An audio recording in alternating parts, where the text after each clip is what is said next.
Olá, gente, como é que vocês estão?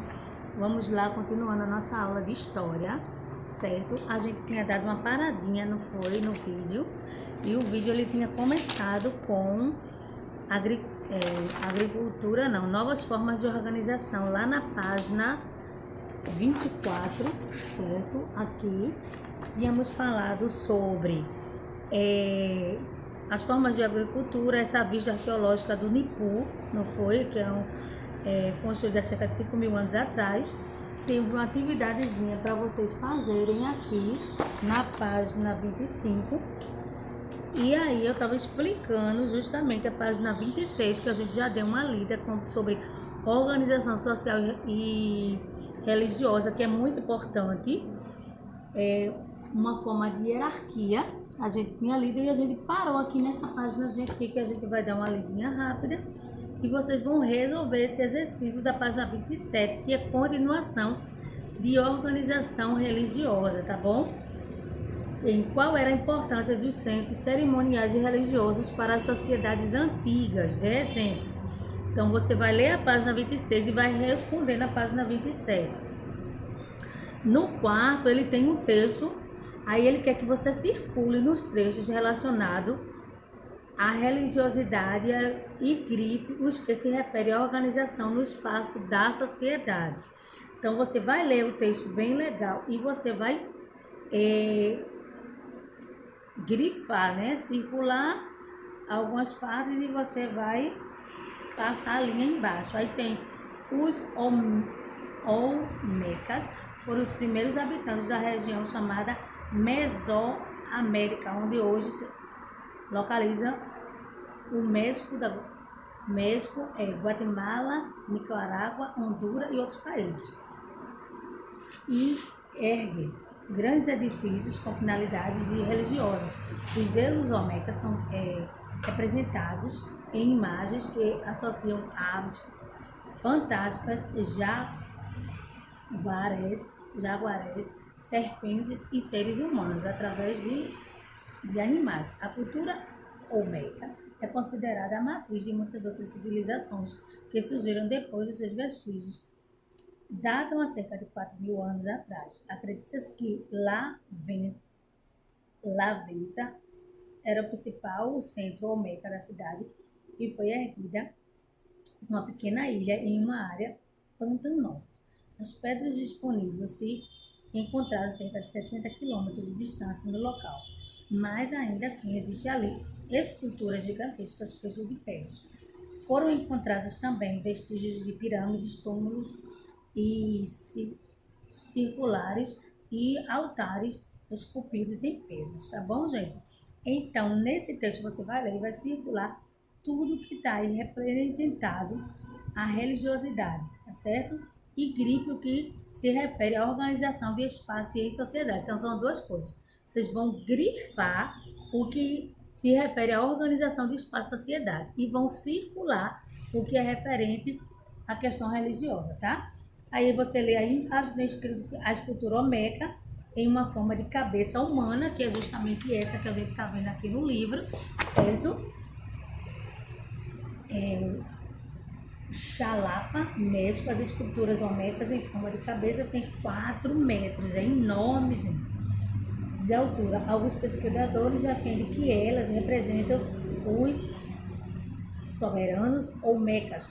Outros defendem que eram representações de divindades. Nas duas interpretações aparece a religião e o poder mostrando como no mundo antigo essas condições estavam relacionadas. E com a cabeça, né, bem grandona. Então, você vai lá e já tem aí a atividade da página 25, tem a atividade da página 27. Aqui a gente já falou um pouquinho sobre arte rupestre. Lembra que eu já passei para vocês até um vídeo animado falando sobre arte rupestre? Então, lembrando disso aqui, a gente viu muito isso na Era do Gelo, quando eles faziam lá nas grutas, tá? Estão lembrados, né, desse vídeo? Então, nessa página aqui, é uma atividade, assim, praticamente só para ler, né? Tem uma respostazinha pessoal no final, como as pessoas faziam para registrar. Não era com letras, né? Então, eles fazem registros localizando o estado os registros em rochas, localizado no estado do Piauí, no Parque Nacional da Serra da Capivara, é considerado um patrimônio mundial da humanidade. Ele abriga centenas de sítios arqueológicos e muitos deles com pinturas rupestres que eram feitos de rochas e trazem registros valiosos sobre os primeiros grupos humanos que viveram na região. Sabe como as pessoas viviam, faziam esses registros, tá certo? Então tá aqui bem legal mostrando. Então você tá vendo aí, ó, na Serra da Capivara, os registros antigos encontrados na Serra da Capivara. Então, olha, você vai dar uma olhada, tá bom? Nessas duas páginas aí da pintura rupestre. E tem a pintura rupestre representando animais, né? Representando também utilidades de pintura, animais com cor vermelha. Além das tintas com cor vermelha, são encontrados registros de tinta feita de argila também. Então dá uma lida aí bem legal. Aí tem o primeiro, quais os principais instrumentos e pigmentos utilizados nas pinturas rupestres no Parque Nacional da Capivara? Por que o Parque Nacional da Serra da Capivara é considerado patrimônio mundial da humanidade? Então responde aí, eu quero ver a tua resposta, tá? Aí esses registros são registros, tem registro de memória cultural, material e imaterial. O que é uma memória material? É aquilo que a gente pega, essa memória material justamente aí que delimitou aí na Serra da Capivara é uma, tá certo? Material, a gente tá vendo. Imaterial é uma dança, certo? Uma música que a gente canta, uma tradição oral. Isso é material, não dá para pegar, mas a gente transmite essa tradição ao longo do tempo. Então, bora lá. Na página 30 e 31, você vai dar uma lida na 30 e vai responder a página 31, tá certo? Você vai ler a página 32 e responder a página 33.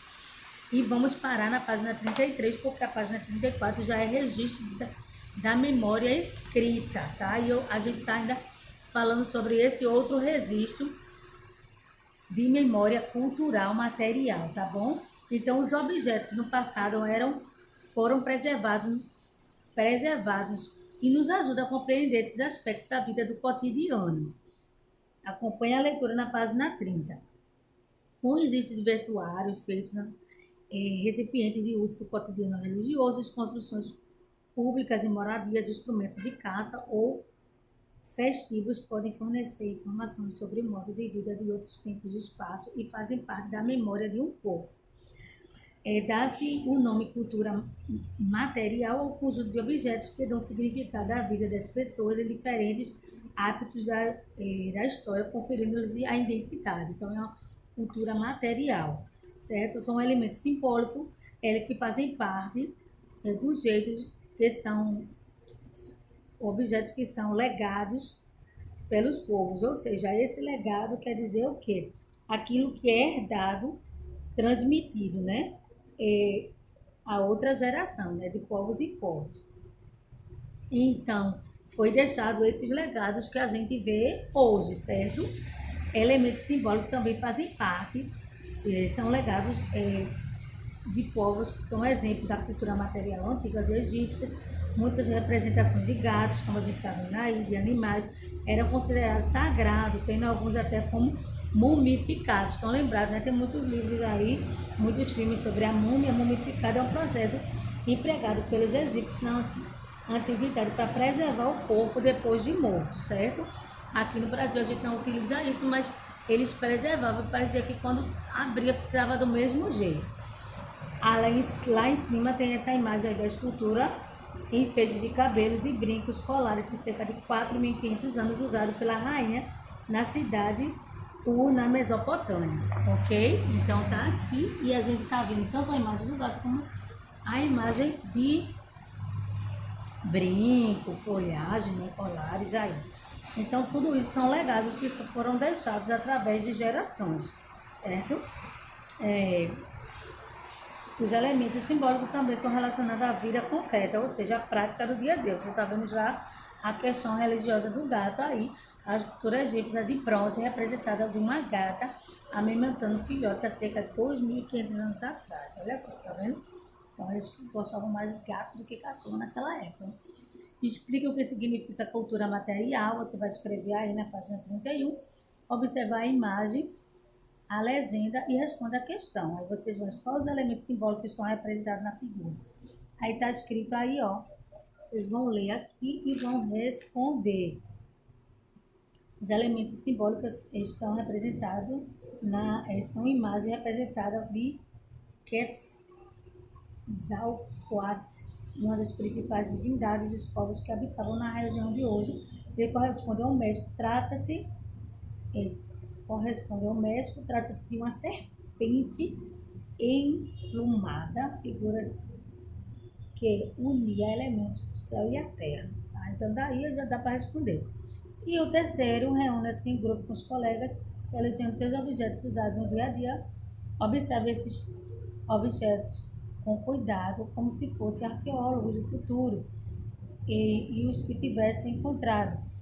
Quais seriam as funções desse objeto? Como eles eram usados?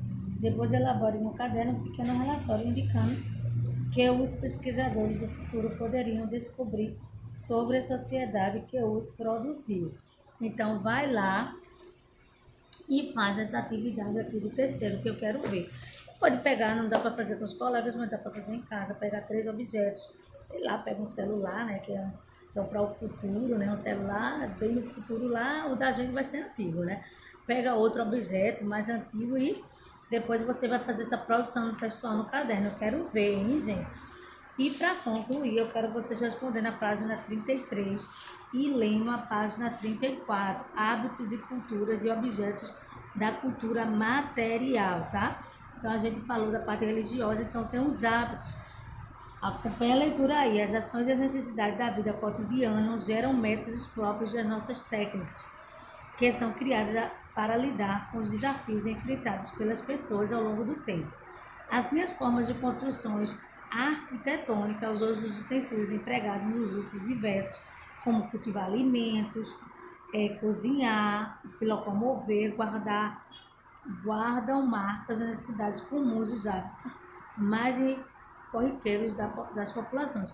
Mas isso porque faz parte da cultura, sim, porque senão a gente não ia ver como é que o alimento deles, como eram antes, como é que era, com que tipo de prato eles comiam, não era um prato igual da gente. Então, isso é muito importante. São hábitos do dia a dia. As marcas da necessidade comuns que geram um avanço são vistas, por exemplo, a cultura do povo fenício, que atingiu um grau muito alto de aprimoramento de técnicas da antiguidade. A Fenícia, situada na estreita faixa litorânea, próxima ao mar Mediterrâneo, onde hoje localiza-se o Líbano, parte da Síria. Esse povo se dedicava ao comércio, especialmente ao comércio marítimo, navegando na embarcação chamada de galés, impulsionado pelo uso de vales e remos na região em que estavam instalados próximo ao mar e dedicava-se à navegação. Era fundamental a eles souberam aproveitar os recursos naturais das áreas das montanhas próximas para obter madeira para a construção de embarcações. É possível considerar que as galés são parte cultural material dos fenícios, pois elas comportam uma tecnologia particular desenvolvida por eles e que sustentou o seu desenvolvimento econômico. Então tem aqui, ó, as galés, tá? Tem a árvore do cedro de madeira abundante na floresta das montanhas da Fenícia, onde atualmente localiza-se o Líbano. E tem a réplica da embarcação fenícia chamada de galé. Olha só, o povo naquela época sabia fazer isso com uma destreza tão grande, realmente muito bom. Há cerca de 2.700 anos atrás. Hoje o pessoal faz um barco, o barco afunda, é aquela agonia, né? A galera construída com cedro, né, que é justamente dessa árvorezinha que está mostrando aí em cima, era construída com cedro abundante na floresta, como tinha falado aí na Fenícia, e muito resistente. Além disso, os fenícios desenvolveram vários remos para aumentar a velocidade da navegação em caso de vento e evitar que o barco permanecesse parado, tá? Então, tá aí no livro de vocês, tá vendo as árvores, o cedro, que é uma madeira até hoje utilizada muito forte. E aí vocês vão responder o quarto, o quinto e o sexto, tá? Que fala de exemplos de objeto que pode ser considerado legado, a gente já leu sobre isso. cultural e um pouco da antiguidade. Selecione alguns objetos do seu cotidiano que pode ser considerado exemplo de um legado cultural. Justifique sua resposta. Muito legal essa, né? Vai ser bem pessoal. Você vai pegar coisas aí do seu dia a dia que já foram de antigamente. Observe a imagem e responda.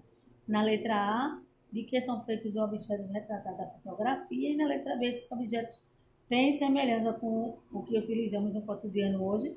Muito bem. O primeiro utensílio é um utensílio de cozinha, né, feito de osso há cerca de 8.000 anos atrás, encontrando no Catal, no arqueólogo na Turquia. E no segundo é uma miniatura da casa feita em argila, olha só. Muito legal, a gente pode até fazer essa quando voltar em de barro, construída na Mesopotâmia, na região da Síria, certo? Hoje é a Síria. E o outro é um recipiente feito de cerâmica, cerca de 2.800 anos atrás, encontrado na Mesopotâmia, hoje que é o Irã. E parece atual, né, gente? Principalmente esse vaso de cerâmica. Parece de dia de hoje, né? Botado para vender numa loja, a gente nem dizer que era de 2.800 anos atrás. Tá bom, gente, por hoje é só. Respondam aí as questões e eu estou aguardando as postagens das atividades feitas, tá bom? Fiquem